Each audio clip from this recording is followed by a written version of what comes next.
ஹalleluya ஹalleluya தேவனுக்கு மகிமை உண்டாவதாக. கர்த்தருடைய கிருபையினாலே இந்த புதிய ஆண்டிலே மீண்டும் ஆண்டவருடைய திரு சமூகத்தில் நாம் ஆராதிக்கும்படியாகும்படி கர்த்தருடைய திருப்பந்தியிலே நாம் பங்கு பெறும்படியான ஒரு ஆசீர்வாதமான இந்த காலை பொழுதை ஆண்டவர் நமக்கு கொடுத்திருக்கிறார். ஹalleluya ஹalleluya நாம் வாசிக்கும்படியாக கர்த்தர் கொடுத்த வேதவசனம் 1 கொரிந்தியர் 11ஆம் அதிகாரம் 1 கொரிந்தியர் 11ஆம் அதிகாரம் 23 முதல் 26 வசனங்களை வாசிப்போம்.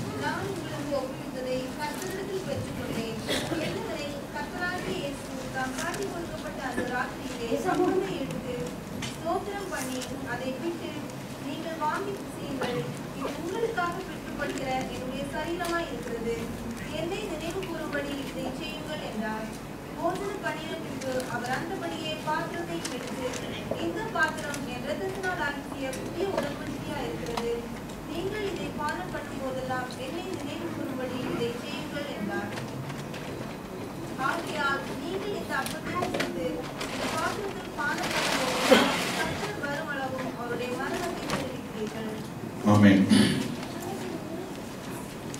இந்த பாத்திரம் என் இரத்தத்தினால் ஆகிய புதிய உடன்படிக்கையாய் இருக்கிறது. நாம் கண்களை மூடி ஜெபிப்போம். எங்கள் அதிகமான நேசித்து வழிநடத்துகிற தகப்பனே, உம்மை ஸ்தோத்திரிக்கிறோம். உமக்கு நன்றி சொல்கிறோம் ஆண்டவரே. இந்த புதிய ஆண்டிலே தகப்பனே, புதிய கிருபையினாலே, புதிய பலத்தினாலே சுவாமி, புதிய அபிஷேகத்தினாலே எங்களை நீர் ஆண்டவரை முடிசூட்டி ஆண்டவரே தகப்பனே, நீர் எங்களை வழிநடத்தி வருகிற கிருபைக்காக நன்றி செலுத்துகிறோம் சுவாமி. மீண்டும் ஆண்டவரே கர்த்தருடைய திருப்பந்திக்கு நேராக நாங்கள் கடந்து வரும்படியாக தகப்பனே, இந்த மிகப்பெரிய அந்த ஸ்லாக்கியத்தில் எங்கள் ஒவ்வொருவரையும் ஆண்டவரே நீங்கள் வழிநடத்தி வருகிற கிருபைக்காக நன்றி சொல்கிறோம். நீரே புது உடன்படிக்கையின் மத்தியஸ்தராக எங்கள் மத்தியில இருந்து ஆண்டவரே, இந்த புது உடன்படிக்கையின் எல்லா ஆசீர்வாதங்களும் இந்த நாளில சபை மேல் கடந்து வரும்படியாக தகப்பனே, இந்த கிருபையுள்ள வார்த்தைக்கு ஆண்டவரே சுவாமி நாங்களை ஒப்புக் கொடுக்கிறோம், சபையை ஒப்புக் கொடுக்கிறோம் ஆண்டவரே.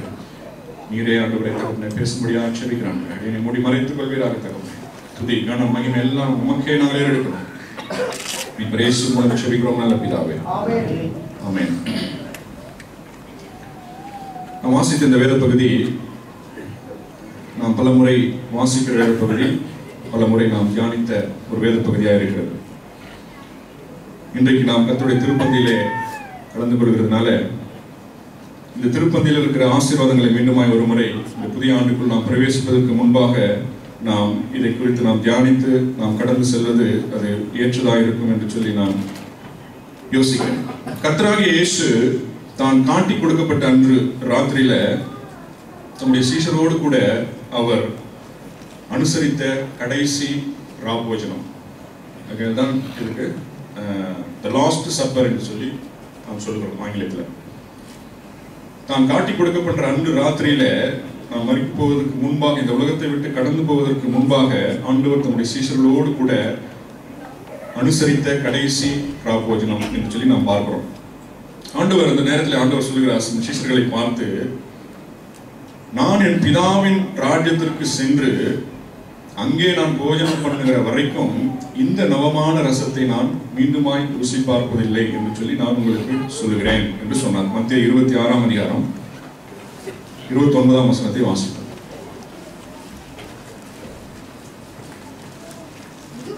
இந்த திராட்சை பழ ரசத்தை நவமானதாய் உங்களோட கூட என் பிதாவின் ராஜ்யத்திலே நான் பானம் பண்ணும் நாள் வரைக்கும் இதை பானம் பண்ணுவதில்லை என்று உங்களுக்கு சொல்கிறேன் என்றார். ஆமென்.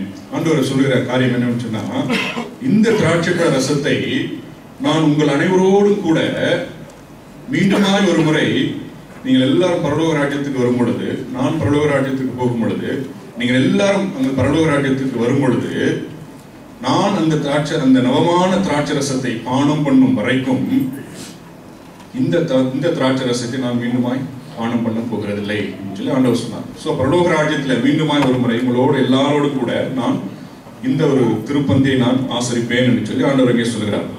அப்போ ஆண்டவர் அந்த அப்பத்தை எடுத்து அதை ஸ்தோத்திரம் பண்ணி அதை பிட்டு அவர்களுக்கு கொடுத்து, இது என்னுடைய சரீரமாக இருக்கிறது, இதை நீங்கள் வாங்கி புசியுங்கள் என்று சொல்லி சொன்னார். பின்பு பாத்திரத்தையும் எடுத்து,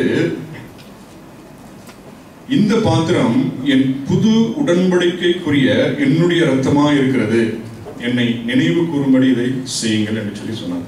ஆண்டவர் அப்பத்தை எடுத்து கொடுக்கிற பொழுது, இது என்னுடைய சரீரமாக இருக்கிறது, இதை வாங்கி புசியுங்கள் என்று சொன்னார்.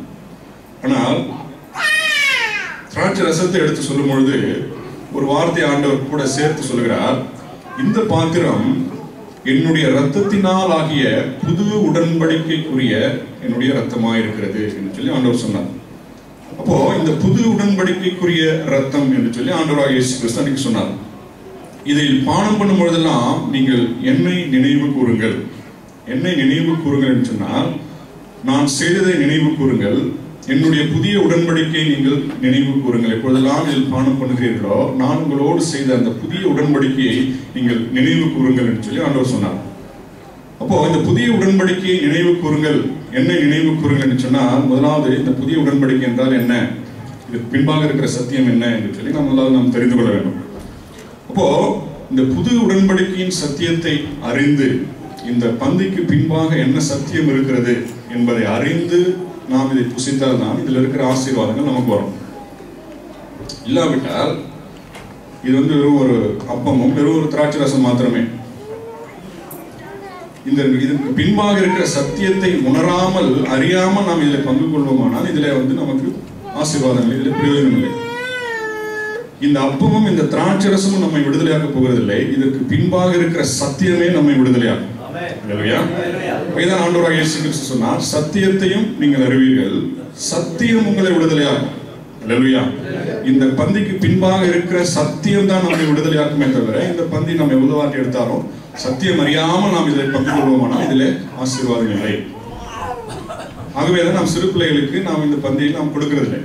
ஏனென்று சொன்னால், இதுக்கு பின்பாக இருக்கிற சத்தியங்கள் அவர்கள் புரிந்து கொள்ளக்கூடிய ஒரு வளர்ச்சி அவர்களுக்கு வரவில்லை என்பதனால நாம் சிறு பிள்ளைகளுக்கு இதை கொடுக்கறதில்லை. இல்லையா? ஆகவே நாம் இதில் பங்கு கொள்கிற பொழுது இதற்கு பின்பாக ஆண்டவர் என்ன சத்தியத்தை வைத்திருக்கிறார், இதை நான் விசுவாசித்து அதை நான் பெற்றுக்கொள்கிற பொழுது இதற்குரிய எல்லா ஆசீர்வாதங்களும் நம்ம கடந்து வரும் என்பதில் எந்த ஒரு ஐயமும் இல்லை. அப்போ இந்த புது உடன்படிக்கை என்றால் என்ன, இதற்கு பின்பாக இருக்கிற சத்தியம் என்ன என்று சொல்லி நாம் அறிந்து கொள்ள வேண்டும். பொதுவாக நாம் உடன்படிக்கை என்று சொல்லுகிற பொழுது, கடந்த வாரத்தில் சொன்னதை போல, உடன்படிக்கை என்று சொல்லுகிற பொழுது ஒரு அக்ரிமெண்ட், ஒரு உடன்படிக்கை என்று சொல்லுகிற பொழுது அதில் நிறைய அம்சங்கள் அதில் எழுதி வைத்திருப்பார்கள். கீழே அதில் சைன் போட்டிருப்பாங்க, சாட்சி கையெழுத்து போட்டிருப்பாங்க. அப்போ இந்த எழுதப்பட்டிருக்கிற எல்லா காரியங்களுக்கும் நான் உத்தரவாதி என்று சொல்லி அதில் கையெழுத்து எழுதப்பட்டிருக்கும். அடுத்து இந்த உடன்படிக்கை என்று சொன்னால் 2 பேர் தேவை. எந்த ஒரு அக்ரிமெண்ட்டும் சரி 2 பேர் தேவை இல்லையா? தானா ஒரு மனுஷன் தனக்கு தானே அக்ரிமெண்ட் போட முடியாது, அது செல்லாது இல்லையா? ஆகவே 2 பேர் அந்த உடன்படிக்கைக்கு தேவை. ஆண்டவராகிய இயேசு கிறிஸ்து தம்முடைய சொந்த ரத்தத்தை சிந்தி நம்மோடு கூட ஆண்டவர் ஒரு உடன்படிக்கை செய்திருக்கிறார். அதுதான் புது உடன்படிக்கைன்னு சொல்லி நாம் பார்க்கிறோம். இப்போ இந்த உடன்படிக்கையில எழுதப்பட்டிருக்கிற காரியங்களுக்கு 2 பேரும் அந்த உடன்படிக்கை நிறைவேற வேண்டும் என்று சொன்னால் 2 பேரும் உண்மையுள்ளவர்களாக இருக்கணும். அந்த உடன்படிக்கையில எழுதப்பட்டு அதில் கையெழுத்திட்டு இருக்கிறது சாட்சியை, அதுக்கு ஒரு சாட்சியை வைத்திருக்கிறோம். எதற்கு என்று சொன்னால் 2 பேரும் இதில் இருக்கிற எல்லாவற்றுக்கும் நாங்கள் அக்ரி பண்ணுகிறோம், இதை நாங்கள் கடைபிடிப்போம் என்று சொல்லி தான் நாம் எழுத்து கொடுக்கிறோம். பொதுவாக 2 நாடுகளுக்கும் இடையே ஒரு சில அக்ரிமெண்ட் போடுவாங்க. சண்டே கொஞ்ச நாளைக்கு சண்டே நிறுத்தி வைக்கணும், சீஸ் ஃபயர் அப்படின்னு சொல்லி ஒரு அக்ரிமெண்ட் போடுவாங்க. ஆனால் என்ன பண்ணுவாங்க, நடுராத்திரியில் ஒருத்தன் குண்டு போட்டு போயிடுவான். அப்போ என்ன ஆகும் அப்படின்னா, அந்த உடன்படிக்கை மீறப்பட்டு விட்டது. அதில் ஒருத்தர் அந்த உடன்படிக்கையை அவர் கை கொள்ளாததுனாலே அந்த உடன்படிக்கை இனிமேல் செல்லாமல் போய்விடும். ஆனால் தேவன் நம்மோடு கூட செய்திருக்கிற இந்த உடன்படிக்கையில ஒருவேளை நாம் உண்மை இல்லாதவர்களாய் இருந்தாலும் ஆண்டவர் இந்த உடன்படிக்கையினுடைய ஆசீர்வாதங்களை தருவதற்கு ஆண்டவர் உண்மையுள்ளவராக இருக்கிறார். ஏனென்று சொன்னால் அவர் தன்னுடைய சொந்த ஜீவனையே கொடுத்திருக்கிறார், தன்னுடைய சொந்த ரத்தத்தையே இதில் கொடுத்திருக்கிறதுனால நிச்சயமாக இதில் உள்ள ஆசீர்வாதங்கள் என்னுடைய ஜனங்களுக்கு போய் சேர வேண்டும் என்பதில் அவர் உண்மையுள்ளவராய், அவர் வாக்கு மாறாதவராய் அவர் இருக்கிறார்.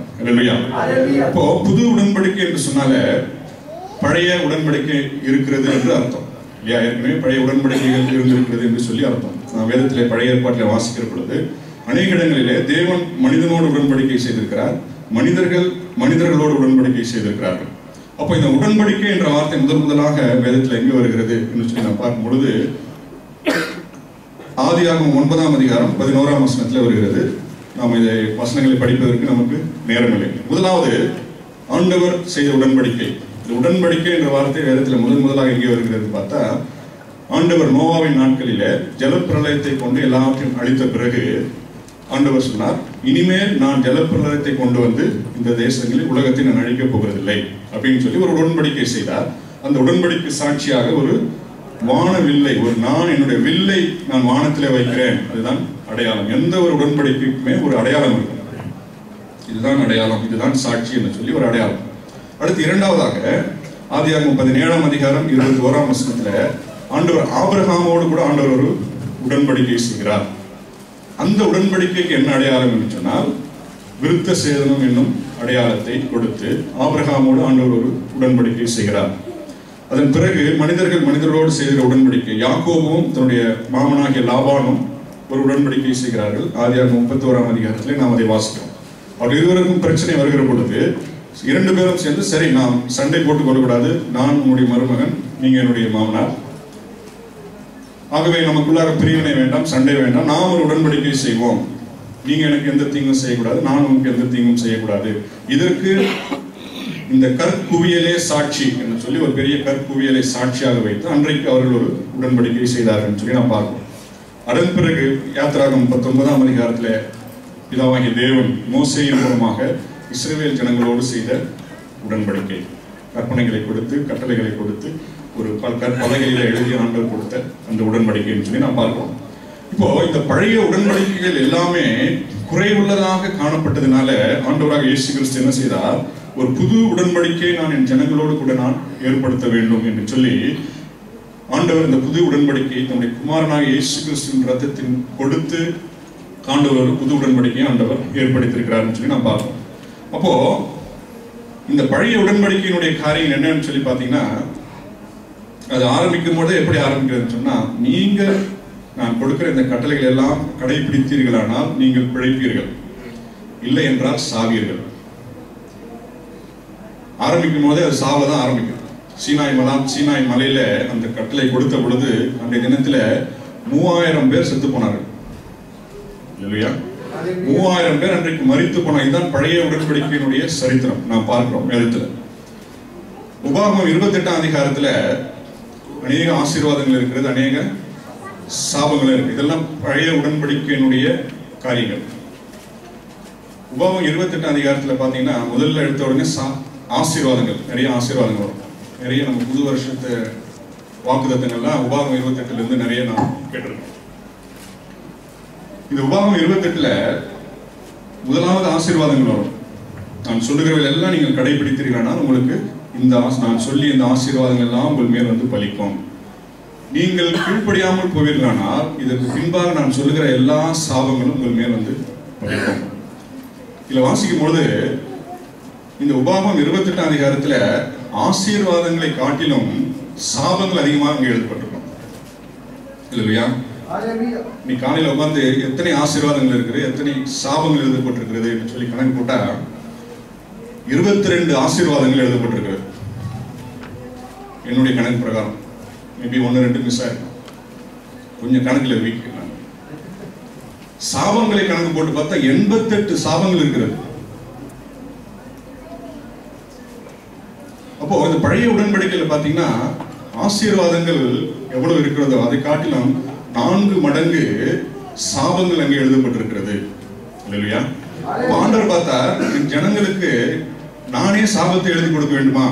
ஒரு நாட்கள் கடவுள் அந்த ஒரு காலங்கள் வந்த பொழுது ஆண்டவர் நினைத்தா, நான் என் ஜனங்களோட ஒரு புதிய உடன்படிக்கை நான் செய்ய போகிறேன். இல்லையா? எரேமியா 31ஆம் அதிகாரத்துல ஆண்டவர் அங்கே புதிய உடன்படிக்கை எப்படி வரப்போகிறது என்று சொல்லி எரேமியா தீர்க்க தரிசனமாக சொன்னார்.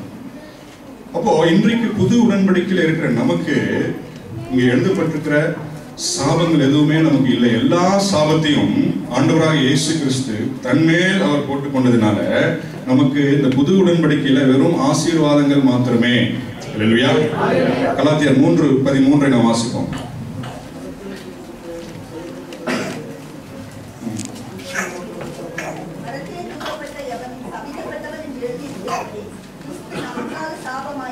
நியாயப்பிரமாணத்தின் சாபத்திற்கு நம்மை நீங்களாக்கி மீட்டுக் கொண்டார். நியாயப்பிரமாணத்தின் சாபம், இந்த நியாயப்பிரமாணத்தில் எழுதப்பட்டிருக்கிற எவ்வளவோ சாபங்கள் எழுதப்பட்டிருக்கிறது.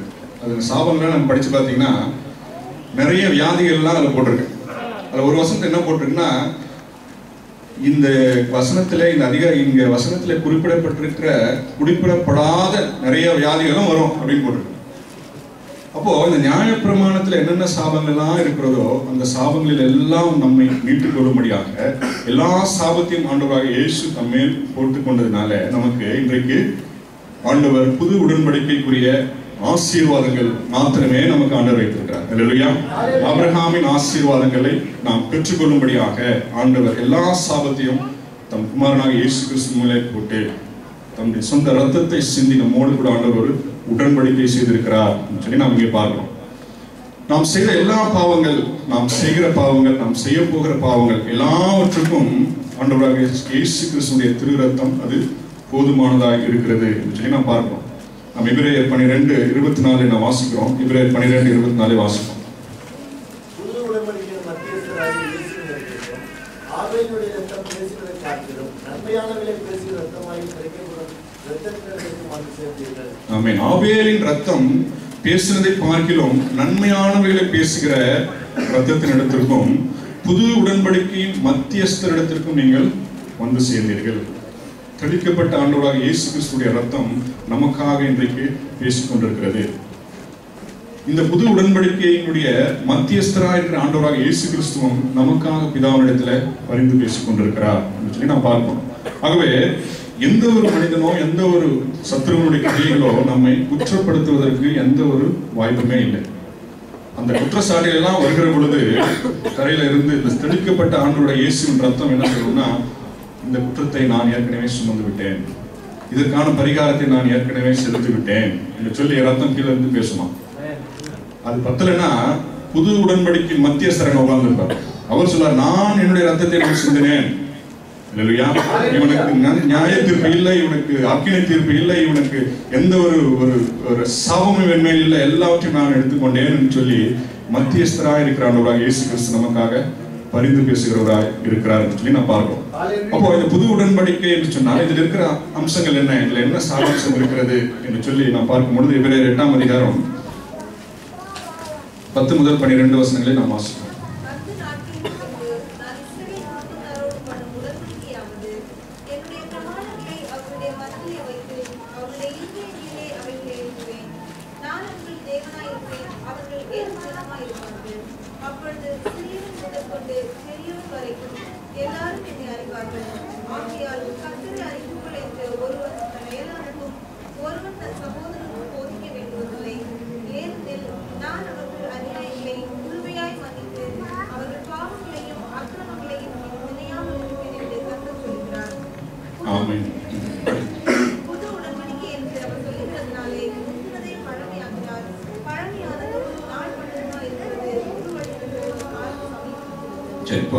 இப்போ இந்த புது உடன்படிக்கையினுடைய முக்கியமான அம்சம் என்னன்னு சொன்னா, நான் அவர்கள் பாவங்களையும் அவர்கள் அக்கிரமங்களையும் அவர்கள் அநியாயங்களையும் நான் கிருபையாய் மன்னித்திருக்கிறேன்.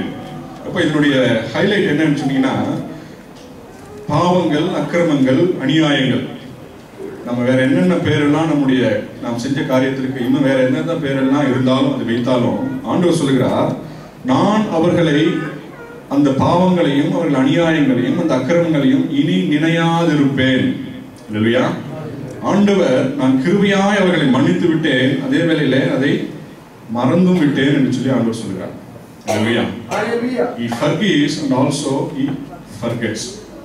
அப்போ ஆண்டவர் மன்னித்து விட்டதை, ஆண்டவரே மறந்து விட்டதை எந்த ஒரு மனுஷனும் நமக்கு மீண்டுமாய் குத்தி காண்பிக்கிறதுக்கு எந்த ஒரு அதிகாரமும் இல்லை.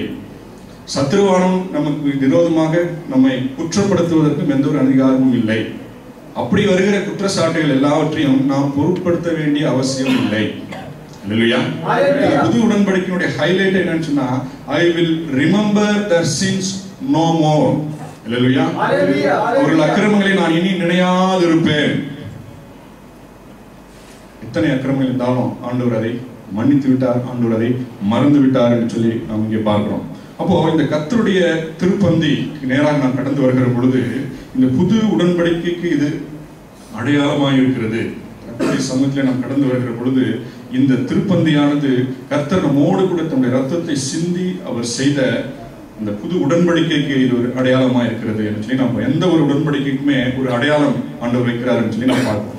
அப்போ இந்த கர்த்தருடைய திருப்பந்தியானது ஆண்டவர் நம்மோடு கூட செய்த அந்த புது உடன்படிக்கைக்கு இது அடையாளமாக இருக்கிறது என்று சொல்லி நாம் இங்கே பார்க்கிறோம்.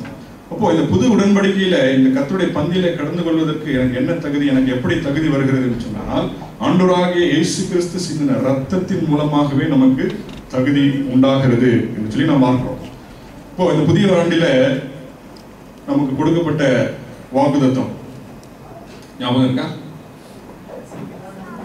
எசேக்கியேல் 37:26. மீண்டும் ஒரு முறை நான் வாசிக்கிறோம் அந்த வசனத்தை. எசேக்கியேல் 37:26.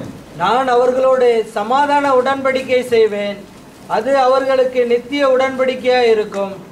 நான் அவர்களை நிலைப்படுத்தி அவர்களை வர்த்திக்க பண்ணி அவர்கள் நடுவிலே என் பரிசுத்த ஸ்தலத்தை என்றென்றைக்கும் ஸ்தாபிப்பேன்.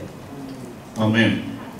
இப்போ இந்த எசேக்கியேல் தீர்க்கதரிசி இந்த வாக்குத்தத்தமானது பழைய ஏற்பாட்டிலே எழுதப்பட்டிருந்தாலும் இது புது உடன்படிக்கைக்குரிய ஒரு வாக்குத்தத்தம். அல்லேலூயா.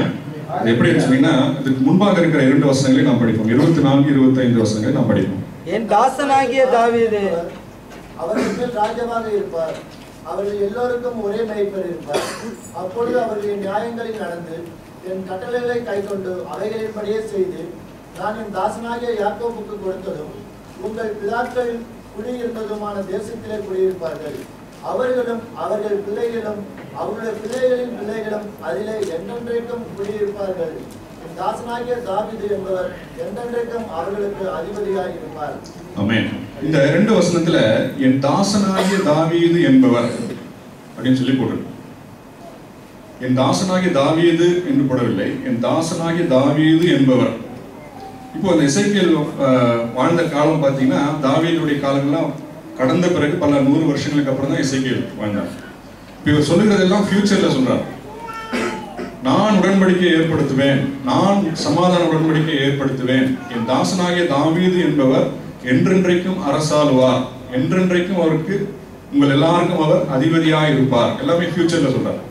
அப்போ தாவீது ஏற்கனவே வாழ்ந்து முடித்து விட்டார். அப்போ இங்கே எசேக்கியேல் குறிப்பிடுகிறது என் தாசனாகிய தாவீது என்பவர் அப்படின்றது தாவீது ராஜா இல்லை, ஆண்டவராகிய இயேசு கிறிஸ்துவே நமக்கு என்றென்றைக்கும் ராஜாவாக இருப்பார் என்று சொல்லி அங்கே தாவீது ராஜாவை ஆண்டவராகிய இயேசு கிறிஸ்துவோடு கூட ஒப்பிடுகிறார். அல்லேலூயா.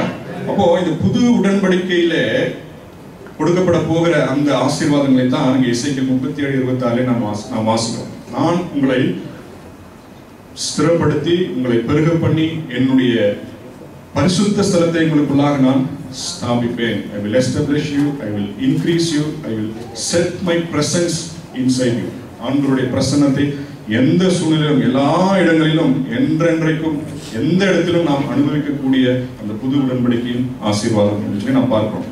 அதுல வாசிக்கிறோம், நான் அவர்களோட சமாதான உடன்படிக்கையை நான் செய்வேன் என்று சொல்லி நாம் பார்க்கிறோம். சமாதான உடன்படிக்கை, புது உடன்படிக்கைக்கு இன்னொரு பெயர் என்ன சொன்னால் சமாதான உடன்படிக்கை. ஆண்டவரோடு கூட சமாதானம், மனுஷர்களோடு கூட சமாதானத்தை இந்த புது உடன்படிக்கையின் ரத்தம் நமக்கு வாக்கு பண்ணியிருக்கிறது. எபேசியர் 2ஆம் அதிகாரம் 13 - 16 வாசிப்போம். இந்த சமாதானம் நமக்கு எப்படி உண்டானது என்று சொல்லி எபேசியர் 2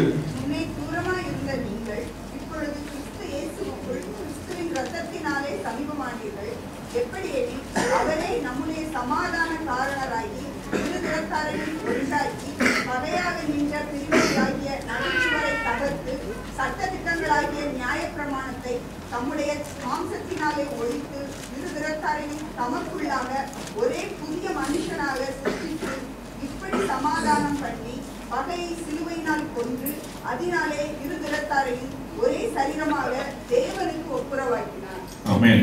சோ நம்முடைய சமாதான காரணர் ஆண்டவராகிய இயேசு கிறிஸ்துவே நம்முடைய சமாதான காரணர். ஆண்டவர் சிந்தின ரத்தத்தினாலே இந்த புது உடன்படிக்கைக்கு என்ன பெயர்னு சொன்னால் சமாதானத்தின் உடன்படிக்கை. நான் அவர்களோட ஒரு சமாதான உடன்படிக்கை செய்வேன் என்று சொல்லி ஆண்டவருக்கு சொல்லியிருக்கிறார்.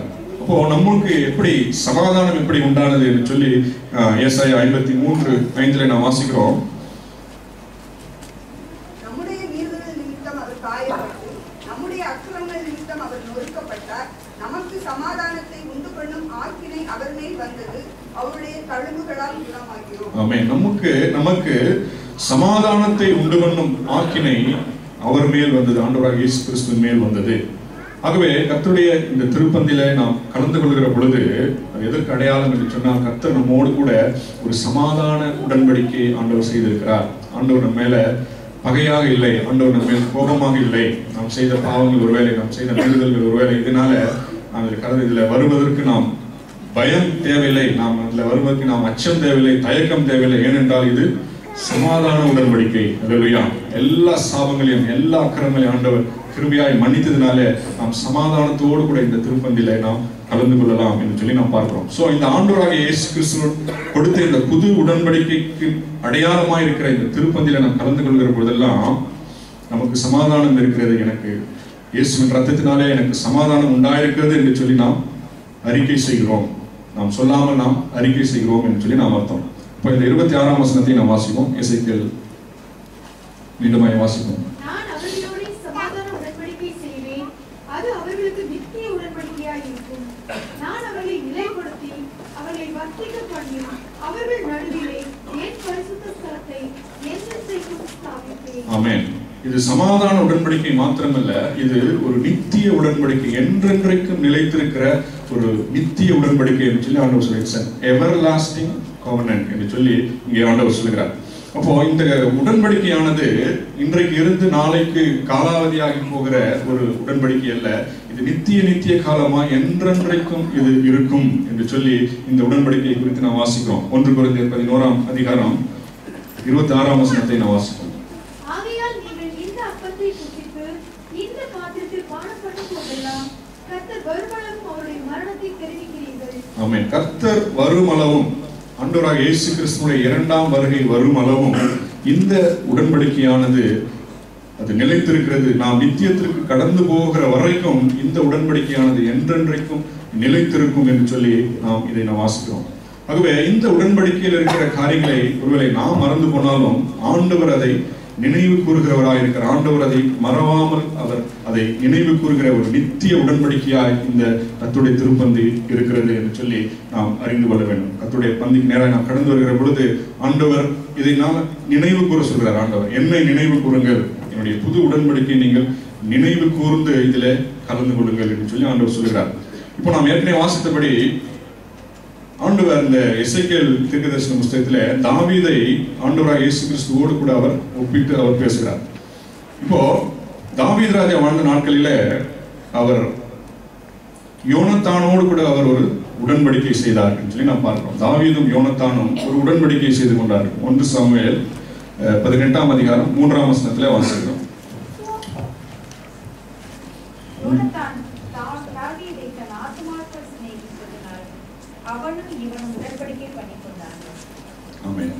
அந்த உடன்படிக்கையில என்ன காரியங்கள் இருக்கிறது என்று சொல்லி நாம் 20ஆம் அதிகாரம் 14 முதல் 16 வசனங்களில் வாசிக்கிறோம். இப்போ இந்த இவர்கள் 2 பேரும் செய்து கொண்ட உடன்படிக்கையினுடைய சாராம்சம் என்னன்னு சொன்னால், பிற்பாடு இப்பொழுது உன்னுடைய தகப்பனாகிய சவுலும் நானும் விரோதிகளாய், அவர் என்னை விரோதியாய் அவர் பார்க்கிறார். காலங்கள் மாறுகிற பொழுது நீ என் குடும்பத்திற்கு எந்த தீங்கும் செய்யக்கூடாது, நான் உன்னுடைய குடும்பத்திற்கு எந்த தீங்கும் செய்ய மாட்டேன் என்று சொல்லி 2 பேரும் அங்கே ஒரு உடன்படிக்கை செய்து கொள்கிறார்கள். அந்த உடன்படிக்கை அடையாளமாக அவர்கள் தங்கள் வஸ்திரங்களை மாற்றிக் கொள்கிறார்கள், தங்கள் பட்டயத்தை மாற்றிக் கொள்கிறார்கள், தங்களுடைய பாதரட்சியை மாற்றிக் கொள்கிறார்கள் என்று சொல்லி நாம் தொடர்ந்து நாம் வாசிக்கிறோம். அப்போ தாவீது பிற்காலத்திலே இந்த உடன்படிக்கையை நாட்கள் மாறின பிறகு சவுல் மரித்து போனார், யோனத்தானும் மரித்து போனார், சவுலினுடைய வீட்டார் நிறைய பேர் எல்லாரும் மரித்து போனார்கள். வெகு நாள் கழித்து தாவீது தான் செய்த அந்த உடன்படிக்கையை அவன் நினைவு கூறுகிறான். 2 சாமுவேல் 9ஆம் அதிகாரம் 1 வசனத்தை வாசிப்போம்.